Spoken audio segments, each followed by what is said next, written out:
সকল শিক্ষার্থীকে স্বাগত জানিয়ে শুরু করছি ম্যাথ ক্লাস। আজকে আমি ম্যাথ ক্লাসে নবম দশম শ্রেণী গণিতের চ্যাপ্টার 9 এর কোশ্চেন নম্বর 4 বিস্তার ও পরিমাপ এর কোশ্চেন নম্বর 4 এই অঙ্কটি সহজ সমাধান দেব। তাহলে দেখো, এখানে প্রতিদিন রিক্সায় স্কুলে যাতায়াতের বাবদ সবুজ ও মৌলিক যথাক্রমে খরচ 50 ও 80 টাকা খরচ হয়। দেখো, যাতায়াতের জন্য সবুজ এবং মৌলিক খরচ হয় 50 ও 80 টাকা। এখানে নম্বর ক, সবুজ ও মৌলিক খরচের পরিমিত ব্যবধান নির্ণয় করো। আমরা পরিমিত ব্যবধান নির্ণয় করব। পরিমিত ব্যবধান হচ্ছে সিগমা স্কয়ার, সেটার যদি বর্গমূল নির্ণয় করি তখন পরিমিত ব্যবধান হবে সিগমা স্কয়ারের বর্গমূল। তাহলে সিগমা স্কয়ার কি সেটা আমরা প্রথমে নির্ণয় করে নেব। তাহলে দেখো, লিখি সবুজ ও মৌলিক খরচের পরিমাণ বা সবুজ ও মৌলিক খরচ যথাক্রমে নম্বর ক, সবুজ ও মৌলিক খরচ যথাক্রমে 50 ও 80 টাকা। তাহলে এই তথ্য থেকে সারণী তৈরি করি।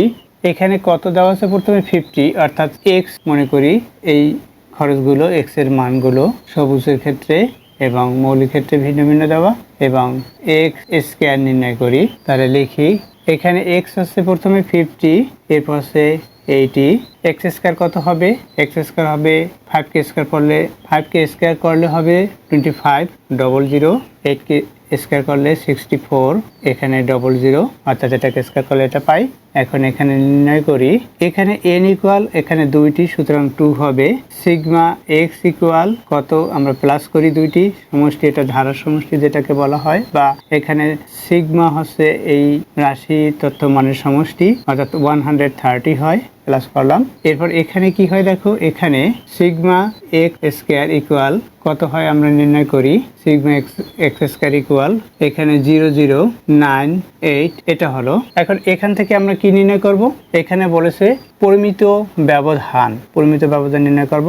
লিখি, আমরা জানি পরিমিত ব্যবধানের ক্ষেত্রে ভেদাঙ্ক থেকে পরিমিত ব্যবধান যেহেতু নির্ণয় করতে হবে, সুতরাং ভেদাঙ্ক sigma square equal summation X square by N minus summation X by N whole square. লিখি, অতএব ভেদাঙ্ক মানে সিগমা স্কয়ার, আমরা এভাবেও সিগমাটা লিখতে পারি, অর্থাৎ এভাবে আমরা সিগমাটা লিখবো, এভাবেও লিখতে পারি, এই দিয়ে এই সিগমা স্কয়ার। তাহলে ইকুয়াল দেই, এখানে কত পেয়েছি? 8900 বাই এন এর মান হচ্ছে এখানে 2 মাইনাস এখানে 130 বাই 2 হোল স্কয়ার। 2 দিয়ে এটাকে ভাগ করব আমরা, অর্থাৎ 65 হবে। এটাকেও ভাগ করি, আমরা ক্যালকুলেটর ব্যবহার করি।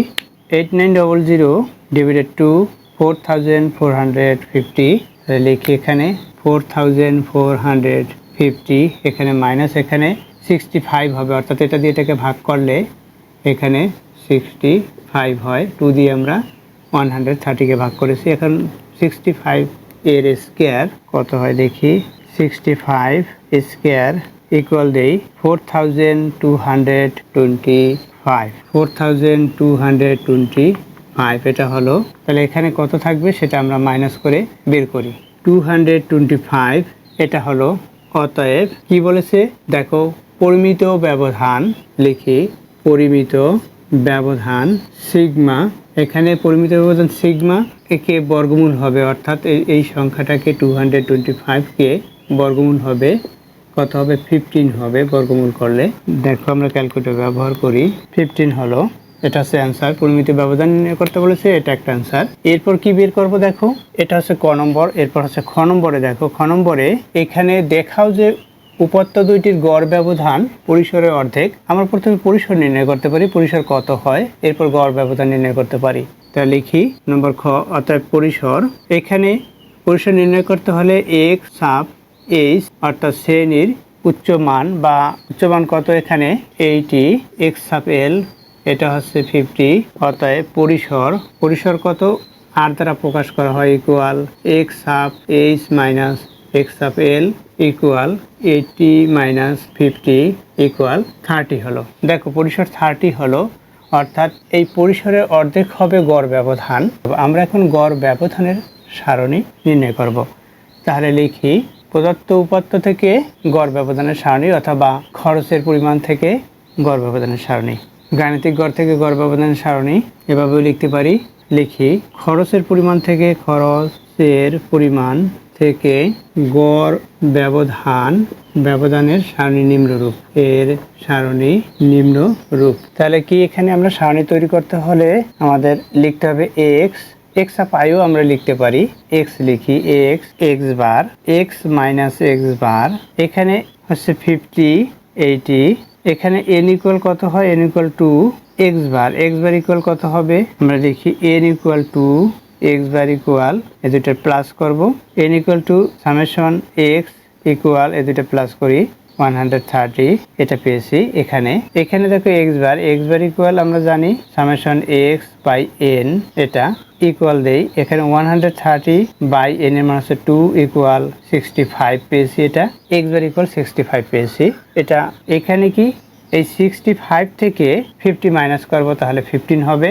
এখানে আবার এটা মাইনাস করি, যেহেতু এখানে এক্স দেখো এক্স থেকে এই 65 মাইনাস করলে -15, সুতরাং এটা মডুলাস, যেহেতু মডুলাস তাই এখানে ঋণাত্মক হবে না, ধনাত্মক লিখতে হবে। এবং 80 থেকে 65 মাইনাস করি, এখানেও 15 হবে। তাহলে আমরা এর সমষ্টি নির্ণয় করি। সামেশন এখানে মডুলাস এক্স মাইনাস এক্স বার ইকুয়াল কত হয়, 30 হয়। এটা আমরা পেয়েছি। এখন এখান থেকে আমরা কি নির্ণয় করব, দেখো এখান থেকে আমরা গড় ব্যবধান নির্ণয় করব। অতএব গড় ব্যবধানের সূত্র অনুসারে লিখতে হবে অবিন্যস্ত উপত্যের ক্ষেত্রে গড় ব্যবধান। অতএব অবিন্যস্ত উপত্যের ক্ষেত্রে গড় ব্যবধান M full stop D full stop equal summation এখানে X minus X bar modulus by N equal দেই এক্স মাইনাস এক্স বারের কি পেয়েছি, এখানে মান 30 পেয়েছি, 30 বাই এন এর মান 2 ইকুয়াল 15।